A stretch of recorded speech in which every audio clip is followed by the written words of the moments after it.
Maranhão tem um complexo portuário que reúne 3 portos com movimentação significativa para a economia do estado. O problema é que o vai e vem das embarcações causam impactos, principalmente para o meio ambiente.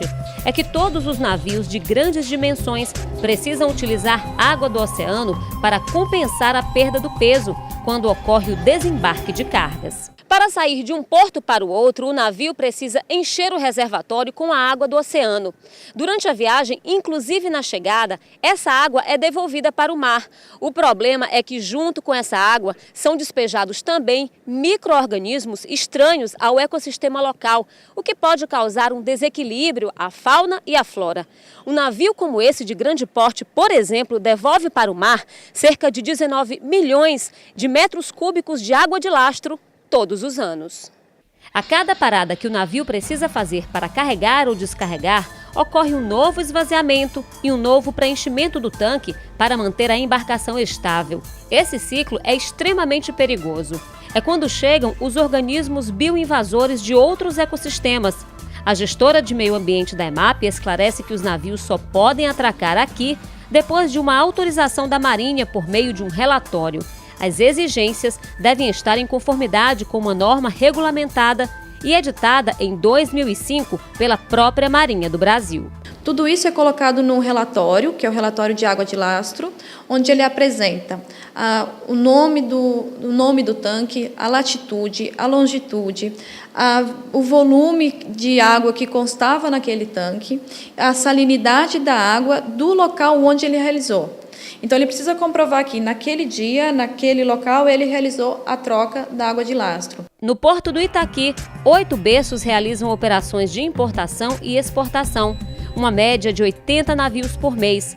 60% deles chegam carregados, os outros 40% vazios. São esses que despejam a água de lastro na Baía de São Luís. A EMAP faz o controle da poluição da água, mas não tem competência para monitorar a chegada de possíveis organismos bioinvasores.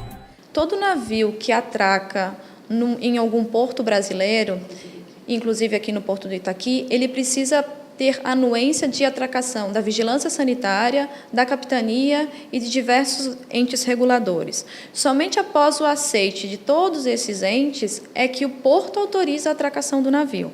Então, dessa análise que é feita pela Capitania, inclui esse documento, inclui o relatório de água de lastro, e somente após esse aceite é que o navio pode atracar no Porto do Itaqui. A Secretaria de Meio Ambiente chegou a editar uma portaria no ano passado, abrindo credenciamento para empresas realizarem o monitoramento diretamente nas embarcações das águas que chegam ao Maranhão. Nós instituímos a portaria de número 18 em 2016 e nessa portaria a gente abriu concorrência para empresas credenciadas fazer esse teste das águas de lastro para que essas águas fossem liberadas apenas depois do teste, para a gente saber realmente o que existe nessa água.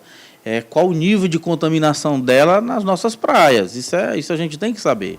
A Ordem dos Advogados do Brasil também participa das discussões e realizou um encontro para identificar problemas e buscar soluções. Nós fomos então movimentados a falar sobre esse tema, foi um primeiro passo de uma série de debates que estão por vir e nós sentimos necessidade mesmo, através das autoridades, através da comunidade, para falar desse aspecto que impacta a Baía de São Marcos, ambientalmente e a parte marítima também, obviamente.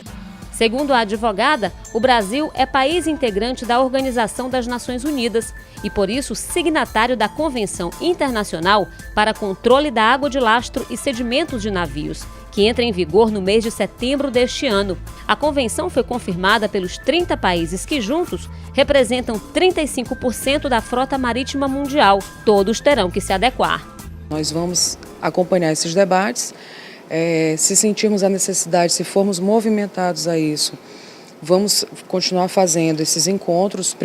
Óbvio, nesse primeiro momento foi apenas um workshop para trazer esse problema da visibilidade a esse assunto que é de interesse coletivo, é de interesse para as gerações por vir, que trata da nossa Baía de São Marcos, que é um estuário de 100 quilômetros de extensão.